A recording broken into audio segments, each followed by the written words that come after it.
The overall goal of this procedure is to determine the temperature preference of Drosophila. This is accomplished by first preparing the flies and the apparatus, which is assembled around a temperature-controlled aluminum base.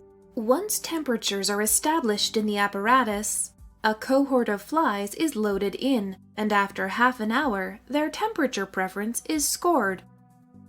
Ultimately, the assay can be used with a great variety of experimental conditions. For example, circadian rhythms of temperature preference. This method can help to answer the key questions in the circadian rhythms field, since the circadian rhythms of temperature preference are controlled by different mechanisms than that of the locomotor activity. This behavior assay will lead to the identification of new molecular and cellular mechanisms that were not previously identified using locomotor activity approaches.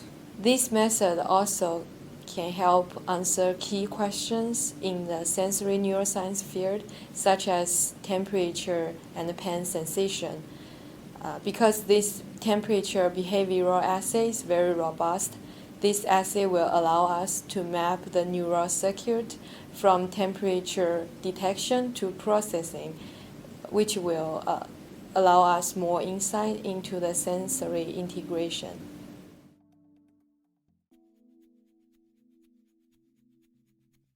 Raise the flies in humidified incubators with a 12-12 light-dark cycle.